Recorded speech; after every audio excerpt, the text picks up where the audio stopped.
सबसे पहले तो आप ये वीडियो देखें। आपको पता है बरेली के ताजदार इमाम इश्क व मोहब्बत आला हजरत फाजिल बरेलवी रजी अल्लाह तआला अन्हु आलिम भी थे, कारी भी थे, मुहद्दिस भी हैं, मुफस्सिर भी हैं। लिखने वाले ने किसी ने खत लिखा, हजरत मौलाना हाजी हाफिज व कारी अहमद रजा खान साहब। हाफिज नहीं थे आप, हाफिज नहीं थे। खत आया शाबान की 29वीं थी।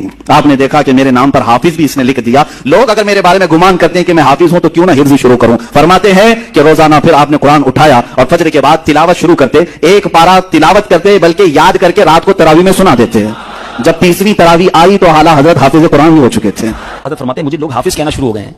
आपने क्या किया? सुनो, इशा का वजू करने से लेकर जमात के खड़े होने तक इस टाइम पीरियड में आला हजरत इमाम अहले सुन्नत ने कुरान का दौर शुरू किया। कितनी देर होती है? Maximum half an hour. इशा का वजू करें और इशा की तैयारी और जमात खड़ी होने में आधा घंटा मैक्सिमम।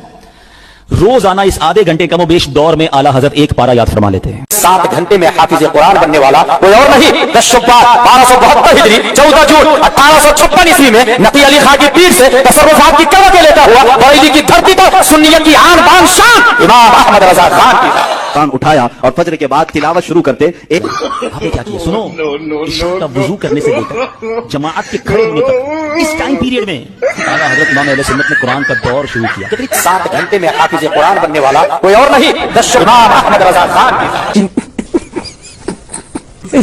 की लाइव मत बिठाना।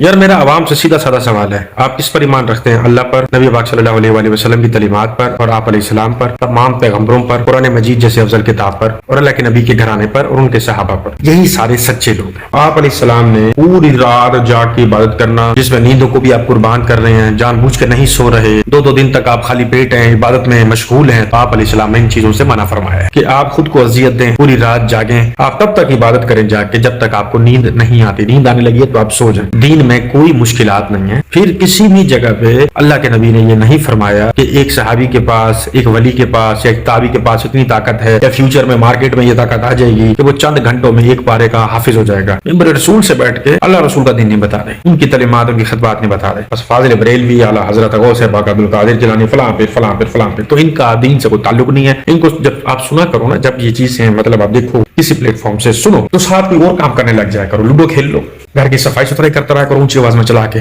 बर्तन वगैरह धो लिया करो। कोई और चीज टूटी पड़ी हो या कहीं कोई चीज जानबूझ कर तोड़ के उसको फिर बनाना शुरू कर दो। मतलब फजूल टाइम में ऐसी चीजें देखा करो क्योंकि इनका दीन से कोई ताल्लुक नहीं है, बकवास है।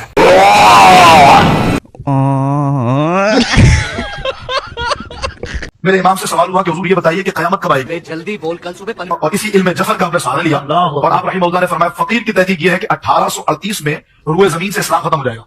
यही नहीं, अभी और सुनिए कि आपने एग्जैक्ट साल नहीं बताया, ये आपका अदब था, वरना इल्म जफर से आपको ये मालूम हो गया था कि किस साल आएगी। कहा मेरे महबूब ने नहीं बताया तो अहमद रजा की क्या हैसियत के साल। अच्छा, ये हजरत साहब फरमा रहे हैं कि इल्म जफर के जरिए आला हजरत को मालूम हो गया था कि क़यामत कब आएगी।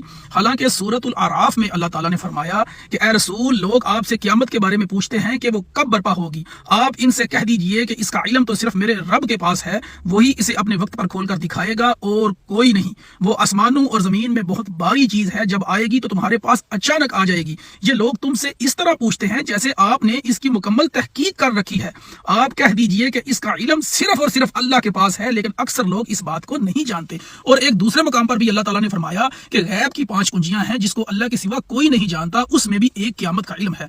अब ये लोग नेशनल टीवी पर बैठ के कुरान के मुखालिफ इतने धड़ल्ले से बयान देते हैं और अवाम इनके आगे सुभान अल्लाह करती है। मुझे तो समझ नहीं आती कि लोग इनके खिलाफ बोलते क्यों नहीं, आवाज क्यों नहीं उठाते। और लख लानत है तुम पर जाहिलो, खुद को मुफ्ती, खुद को आलिम कहते हो और इतने बड़े नेशनल टीवी पे बैठ कर तुम इस तरह की मन घड़त कहानियां लोगों को सुना रहे हो, लोगों के ईमान से खेल रहे हो। वो बंदा एक सिंपल आदमी है, ना कोई मुफ्ती है ना कोई आलिम है, एक सिंपल आदमी है, एक सिंपल सीधा साधा मुसलमान है, मगर पढ़ा लिखा शऊर रखता है। उस बंदे ने उठा के तुम्हारे मुंह पे मारा है हक और सच। आओ इसको डिनाई करो। अब लानत है तुम्हारी सोच के ऊपर कि अल्लाह ताला कुरान मजीद में फरमा रहे हैं, नबी आपको भी क़यामत के बारे में सही से नहीं पता, लोग आपसे पता नहीं बार बार क्यों पूछते हैं। आप कहें कि इसका इल्म सिर्फ मेरे अल्लाह पाक को है। और इधर अहमद रजा खान बरेलवी को पता था और इल्म जाफर में क़यामत इस डेट को आनी है। यार जब अल्लाह ताला खुद फरमा रहे हैं कि नबी आपको नहीं पता, ये बता दें कि सिर्फ मेरे अल्लाह जानते हैं कि क़यामत कब आएगी। इधर अहमद रजा खान बरेलवी साहब को पता चल चुका है इल्म जाफर की वजह से। लानत है तुम्हारे अकीदों के ऊपर। इन लोगों को तुम मुफ्ती कहते हो, आलिम कहते हो, इन पर अपनी जान निछावर करते हो, अपना रिस्क हलाल इन पर तुम जाया करते हो। इनको मुफ्ती आलिम बना के आप सरों पे सवार किया हुआ है। तुम्हारी जिंदगी बर्बाद किया, तुम्हारी औलाद की भी जिंदगी यही बर्बाद करेंगे। मेरी बात याद रखना।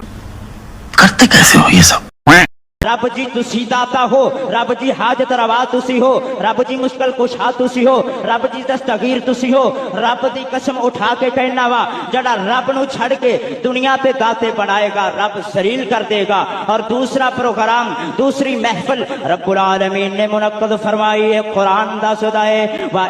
और जब एक अकेले अल्लाह का जिक्र किया जाता है तो जो लोग आखिरत पर ईमान नहीं रखते उनके दिल घुट जाते हैं, और जब अल्लाह के सिवा औरों का जिक्र किया जाता है तो फौरन खुश हो जाते हैं। कहो कि ऐ अल्लाह, ऐ आसमानों और जमीन के पैदा करने वाले, पोशीदा और जाहिर के जानने वाले, तू ही अपने बंदों में उन बातों का जिनमें वो इख्तिलाफ करते रहे हैं फैसला करेगा। आपने देखा कि एक बंदा अल्लाह ताला का जिक्र कर रहा है, अल्लाह ताला की पहचान बता रहा है भोले बगलोल लोगों को जो मुशरिकपन के अंदर, कब्र परस्ती के अंदर, चूमने चाटने के अंदर मुब्तला हो चुके हैं। जो दूसरा शख्स बैठा है वो कुरान का कारी भी है, हाफिज भी है, और खुद के नाम के साथ मुफ्ती और आलिम भी लगवाता है। अब हाफिज जिस किताब का है उसका नाम भी कुरान मजीद है जो मेरे रब की किताब है। तो इस बंदे से उसका जिक्र बर्दाश्त नहीं हो रहा। यार उसने कोई गलत बात की थी कि बुतों को चूमना चाटना जायज है, कोई मसला नहीं है, तो वो ऐसी बात कर रहा था। वो यहूदियों को अच्छा कह रहा था, इस्लाम को गलत कह रहा था। मैं हकीकत बता रहा हूँ, अगर ये लोग, इन जैसे बदबख्त मुशरिक लोग रसूल पाक के दौर में होते ना, वो रसूल पाक को भी इसी तरह से रोक लेते कि आप तौहीद बयान ना करें। आपको याद तो होगा कि आपको ताइफ वालों ने पत्थर मारे थे। बस अब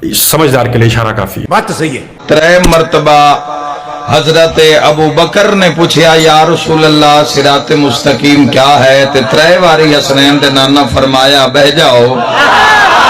चौथी बारी पूछया नहीं तो एक दरवाजा खुलिया, जड़ा खुलदे ही मस्जिद नबी दे अंदर आई तो उस दरवाजे चो शिया दा पहला इमाम दाखिल होया। हजूर फरमाया अबू बकर हुण सवाल कर, या रसूल अल्लाह सिरात मुस्तकीम क्या है? फरमाया ये अली इब्न अबी तालिब है सिरात। यार सबसे पहले इस बंदे की शक्ल देखो, लगता ना ये अड्डे का कोई बदमाश हो, वहाँ मुंशीगिरी करता हो। वो जो हाकर होते हैं ऊंची ऊंची आवाजों में वो बंदे नहीं बुला रहे होते, सवारियां बिठा रहे होते। इस तरह के बंदे से जब आप दीन का काम लेंगे तो वो आपको क्या जवाब देगा, या वो फिर किस तरह की आप उससे तवक्को रखते हैं? ये वो हालात है। और दूसरी बात, सिरातुल मुस्तकीम का मतलब सीधा रास्ता, ऐसा रास्ता जो है अल्लाह के पैगंबरों का रास्ता जिनसे अल्लाह राजी है। क्या हजरत अली सिरातुल मुस्तकीम है और बाकी जो पैगंबर नबी पाक सल्लल्लाहु अलैहि वसल्लम से पहले आ चुके हैं 1,24,000 कमाबेश, इंक्लूडिंग नबी पाक सल्लल्लाहु अलैहि वसल्लम भी, क्या ये तमाम नबी पैगंबर सिरातुल मुस्तकीम में नहीं थे जो आप अलैहिस्सलाम ने सिर्फ अली की तरफ इशारा किया? आप कह सकते थे ना पैगंबरों का रास्ता, जिस रास्ते पे मैं तुम्हें चला रहा हूँ वो रास्ता सिरातुल मुस्तकीम है। क्या मकसद है शब मेराज का? रसूल अपने घर गया था, ये बात बता क्यों गया था? जूती समेत क्यों गया था? जूती समेत क्यों गया था? अरे जूती समेत इसीलिए गया था कि तमाम अजमतें नीचे, मलाइक नीचे, बैतुल मामूर नीचे, काबा नीचे, रसूल जूती समेत इसीलिए गया था ताकि मैं खास करके मुसलमानों को समझाऊं कि मुसलमानों, जब तमाम अजमतें मेरी जूती जैसे नहीं तो तुम मेरे जैसे कैसे? किसी ने सही बोला है, जब बंदे को भंग ज्यादा पिला दी जाए या वो ज्यादा खुद भंग पी लेना तो वो इस तरह की चुस्से मारता है, इस तरह की बकवास करता है। यार रसूलुल्लाह सल्लल्लाहु अलैहि वसल्लम की ज़हानत, उनका इल्म, इन चीजों पे तुमने बस रोंद के रख दिया कि आप अलैहिस्सलाम ऐसा सोचते थे। खुद सोचने वाली बात है। रसूल पाक सल्लल्लाहु अलैहि वसल्लम शब मिराज पे गए तो क्या वो नंगे पैर जाते? और बात जूती पहनना या जूती ना पहनने की नहीं है, बात यह है कि आप अलैहिस्सलाम शब मिराज पे गए, वहाँ नमाजों का तोहफा मिला, वहाँ रमजानुल मुबारक के प्यारे महीने का तोहफा मिला, नमाजें कम हुई, 50 से 5 पे आई, 5 नमाजें हुई। अल्लाह ने फरमाया अपनी करीमी दिखाने के लिए, अल्लाह ने हमें दिखाया कि मैं तुम पर कितना रहम करता हूँ, तुमसे कितनी मोहब्बत करता हूँ कि तुम 5 पढ़ोगे 50 का मिलेगा। तो इसमें जूती का कोई कॉन्सेप्ट है कि तमाम मलाइका, बैतुल मामूर, जितने लोग इस दुनिया से चले गए, जितने पैगंबर इस दुनिया से चले गए, वो नबी की जूती के बराबर नहीं हो। नाउज़ुबिल्लाह मिन ज़ालिक।